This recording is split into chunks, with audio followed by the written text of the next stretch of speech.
It's the middle of the night. Your child has just woken up screaming at the top of their lungs. And you're like, oh my goodness, what time is it? What am I supposed to do right now? So if this has ever happened to you and you think that your child may have nightmares, but you're not sure if they're night terrors, this is the video you need to watch. So hi, I'm Jensen Casey, pediatric sleep consultant, certified postpartum doula, and mama of 3. So I've been there, done that, got the t-shirt. So we're gonna talk about the difference between nightmares and night terrors and what you can do in either situation. Because when you are woken up to a screaming child in the middle of the night, it is not fun. It is the last thing that you want. So first we're gonna talk about nightmares because those are more common. A nightmare is when a child is dreaming about something that is scary to them and they wake up upset. They will wake up when you go in. They will be screaming. They may be crying. They will be very upset, shaken up, all of that kind of stuff. They will be aware that you were in the room. They will have knowledge of what just happened. They will know that they are awake, and they will try to, if they have the language, possibly explain to you what was happening. So for example, my just turned 4-year-old has been having a lot of nightmares lately, and he will say, the first night that it like really kicked off, he woke up and he said, the bed is breaking, and he's like shaking and crying and like trying to balance on his bed. And I'm like, buddy, your bed is fine. You're okay. You're okay. And then he started telling me, you know, there were bees that were trying to get him, and there were dinosaur bones that fell apart and came back together. So I really thought about kind of what have we been watching, and he is a huge dinosaur fan. So we have been watching a lot about fossils, and there was a particular video that I can think of that was like old dinosaur bones that like, it was a cartoon, but they like kind of fell apart and then they came back together as the dinosaurs. So it was easy for me to piece together, okay, this is exactly what you're dreaming about. This is why you're so upset. And now I have a plan going forward where we're not gonna watch that video anymore. I'm gonna be overly cautious about what we're watching, so I know that that can kind of eliminate some of those things. So some of the reasoning behind nightmares is that something that they're possibly watching on TV, something that they heard about earlier that day, something that they experienced. So if we want to limit the nightmares, we have to kind of take inventory of like, what have they been talking about? What have they been watching? What have they been learning about, to pinpoint exactly what's going on and to be able to limit that. So eliminating screen time at least an hour before bedtime will help.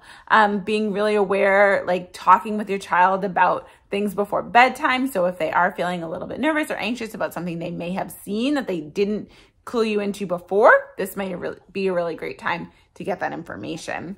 When your child has a nightmare, the best thing that you can do is just comfort them in that moment.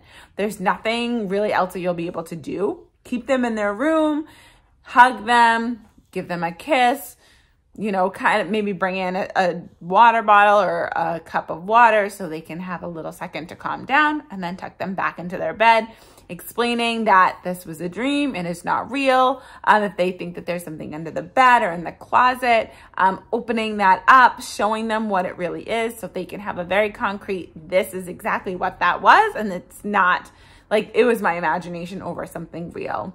I have talked about this in other videos. I'm not a huge fan of like monster sprays or things like that, because that indicates that the monster is real and you have done something to get rid of it or prevent it, which means that it could come back. Instead of saying, this is not something that is real, this is not something that can happen.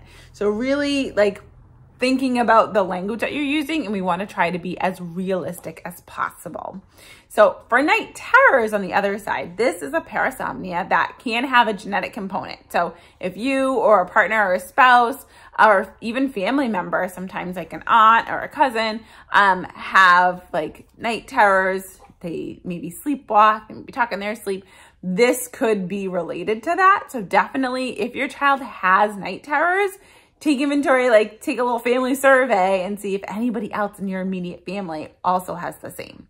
So in a night terror, your child is going to wake similar to a nightmare where they're going to be screaming, maybe crying, really upset. But when you go in, they're not going to know that you're there. They are still technically sleeping, they have no awareness of that someone is in the room with them. So you can call their name, you can touch them, you can move them.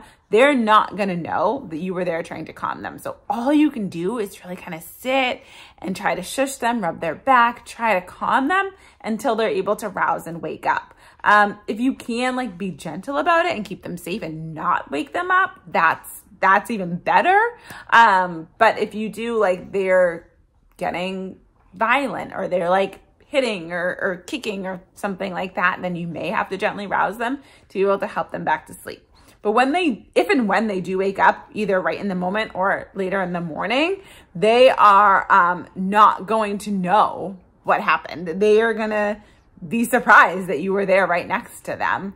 They are not going to have any memory of what happened, unlike a nightmare. They're not going to be able to tell you what happened, what was going on, because they are going to have no recollection of it. So you can be able to tell, like, is my child still freaked out in the moment? That was a nightmare. If they wake up and they're like, what are you doing here? I was sleeping.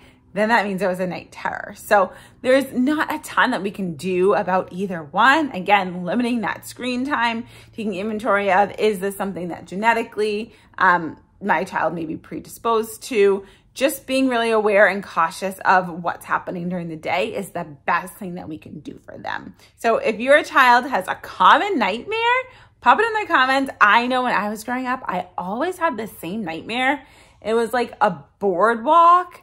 And there was a clown that was trying to chase me, and I would get to like the very edge of the boardwalk and he would be coming to get me, but he would never actually get me. So it was a very, like, to this day, I've had that nightmare every so often over the years, probably since I was like 8. So it's strange that kind of they keep coming up, and you can have very similar ones. So if you or your child has ever had like a reoccurring nightmare, definitely pop them in the comments. I love to hear like nightmare stories if they're not too scary. But yes, make sure that you are following my other videos so you can have more knowledge about what to do for your child's sleep to hopefully help prevent these nightmares or night terrors from even happening. See you later.